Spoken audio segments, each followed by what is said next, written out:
किया था। उसी समय पर बताया जाता है कि श्री राधा रानी वृंदावन के ऐसे गोपनीय स्थान में बैठी थी। वह राधा रानी जब ठाकुर जी चले गए थे तो राधा जी उधर ही बैठी रहती थी और उधर ही श्री कृष्ण भगवान के विरह में रहती थी श्री राधा रानी।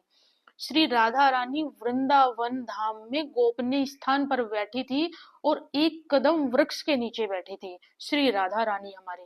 कहा जाता है जब उद्धव जी अपना ज्ञान ज्यादा ही बांट देते हैं गोपियों के बीच में, यशोदा मैया के बीच में, उसके उपरांत गोपियां उनको उद्धव जी को श्री राधा रानी के पास लेकर के जाती है।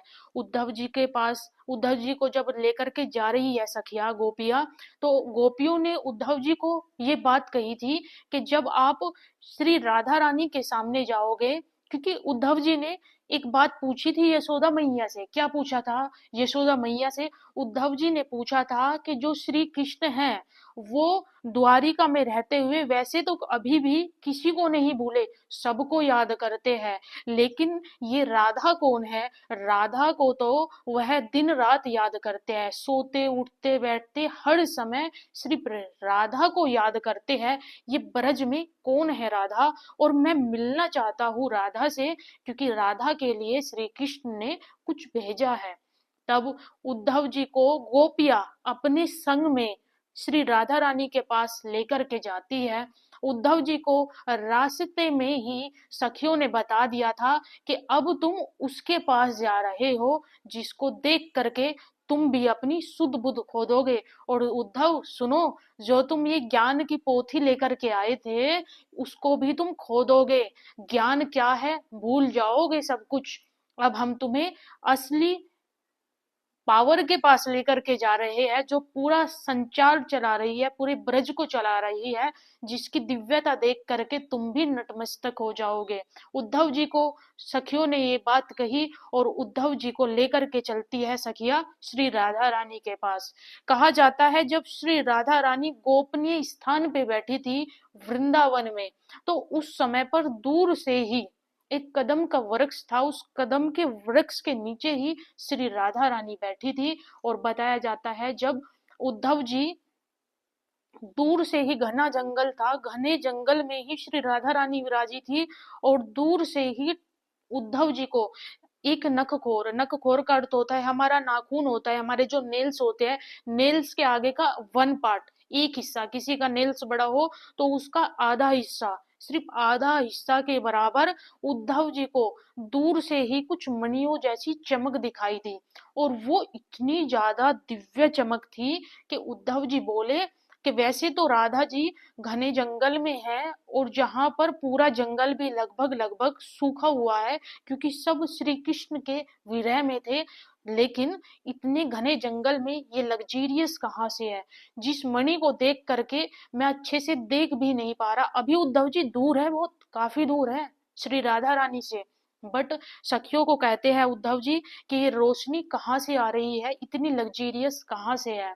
तब सखियों ने मुस्कुराकर कहा गोपियों ने कि देखो उद्धव, तुम यहाँ पर ज्ञान का पाठ पढ़ाने आए थे, ज्ञान का पाठ पढ़ाने आए थे, और तुम्हें भी मालूम नहीं अब तुम्हारा जो ज्ञान है वो धरा का धरा रहा जाएगा।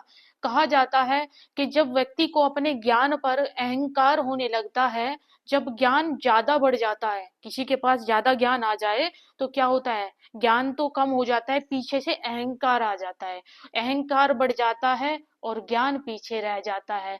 तो उद्धव जी के संग भी तो यही हुआ था, जब वो ब्रज में आए थे तो गोपियों को ज्ञान दे रहे थे, तब गोपियों ने कहा था उद्धव जी को कि हमें ज्ञान की पोथी मत पढ़ाओ। क्यों? क्योंकि उद्धव जी जब ब्रज में आए तो ब्रज में आकर के उद्धव जी सखियों को जैसे ही देखा गोपियों को, तो गोपियों की स्थिति इतनी ज्यादा खराब थी, किसी गोपी के सर पर कपड़ा नहीं था, किसी गोपी बेहोश पड़ी थी, किसी गोपी की काजल, आधा काजल लगी थी तो आधा ही था, कोई गोपी को सुध ही नहीं थी, सारी गोपियों की स्थिति खराब थी। तब उद्धव ने आकर के पहला शब्द बोला था, अरे कोई है ब्रज में? मैं कृष्ण के पास से आया हूँ। उसका उद्धव। तब कहा जाता है जैसे ही कृष्ण शब्द गोपियों के कानों में गया तो जो बेहोश गोपियां थी जिनको सुध बुध नहीं थी वो तुरंत खड़ा हो गई और बोली, तुमने क्या बोला, कृष्ण के पास से आए हो? तब उद्धव जी ने कहा था, मुझे कृष्ण ने भेजा है और तुम सब के लिए कृष्ण ने एक पत्र भेजा है। तब कहा जाता है जैसे ही पत्र उद्धव जी ने आगे किया था तो गोपियां, सारी गोपियां उस पत्र पर टूट पड़ी और पत्र के 100 पन्ने कर मतलब 100 टुकड़ा हो गए। जब 100 टुकड़ा हो गए तब उद्धव जी ने सोचा कि इनमें तो किसी में ज्ञान ही नहीं दिखता, किसी को थोड़ा भी ज्ञान नहीं कि ये जो पत्र है ये पढ़ने की चीज है ना कि फाड़ने की चीज है। उद्धव जी ने यही बातें गोपियों को कही थी। तब गोपी ने कहा था, अरे उद्धव, तुम हमें ज्ञान की पोथी ना पढ़ाओ, तुम नहीं जानते प्रेम क्या हो। जैसे ही तुमने हमें कहा कि ये कृष्ण ने तुम्हारे लिए पत्र भेजा है, तुम जानते नहीं हमारे लिए ये सौभाग्य की बात थी क्योंकि हमारे प्रियतम ने हमारे लिए कुछ भेजा था। कृष्ण ने अपने हाथों से लिखा होगा, इसलिए सारी गोपियां उस पर टूट पड़ी क्योंकि वो प्रियतम की भेजी हुई वस्तु थी।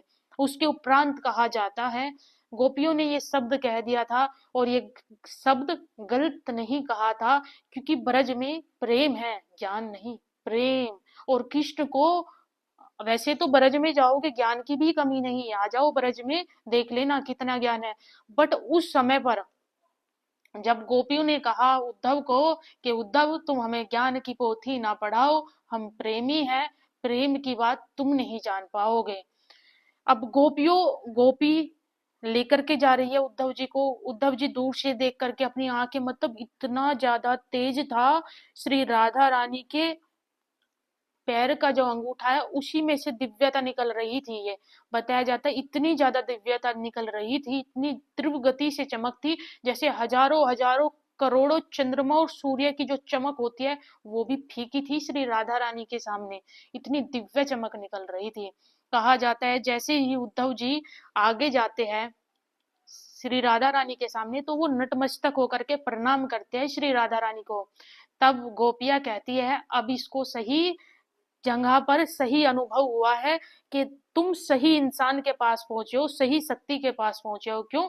क्योंकि उद्धव ने अब लेट करके किसी को प्रणाम किया है। कहा जाता है जब उद्धव जी ने श्री राधा रानी को पहली बार देखा था तो उद्धव जी अचंभित हो रह गए थे। क्यों? क्योंकि श्री राधा रानी का जो तेज था, जो चेहरे की चमक थी, हजारों करोड़ों सूर्य एक संग आ जाए, कामदेव की जो शोभा है उससे भी ज्यादा सुशोभित करने वाली श्री राधा रानी का मुखमंडल था। और उस शोभा को देख करके खुद उद्धव जी भी नतमस्तक हो गए थे। उस समय पे तो विरह में थी श्री राधा रानी, तब इतनी दिव्यता दिख रही थी। विरह में न होती तो कैसी दिखती वो हमारी श्री राधा रानी। कहा जाता है उद्धव 6 महीनों तक श्री राधा रानी के पास रहे और बातें सुनते रहे, प्रसंग सुनते रहे। तब राधा रानी ने उद्धव को कहा, अरे उद्धव, तुम कब से मेरे पास हो? तुमको 6 महीना हो गए, वापस नहीं जाना क्या? तुम्हें कृष्ण को नहीं बताना क्या हमारा हाल जाकर के? तब उद्धव कहते हैं अभी तो आया था मैं श्री जी। तब श्री राधा रानी कहती है तुम अभी नहीं आए थे, तुमको 6 महीना हो गया।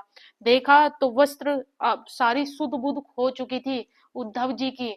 इसलिए गोपियां भी हंसने लगी कि तुम ज्ञान सिखाने आए थे और तुम तो प्रेम सीख करके जा रहे हो। सुध बुध खो गई थी उद्धव जी की भी। फिर उद्धव जी मान गए कि ज्ञान से बड़ा प्रेम होता है। तो भाई राधा जी का नाम जाप करते हो कोई साधारण बात नहीं है, वो तो बरसाने वाली है, कृपा की है। तो खूब नाम जाप करो राधा।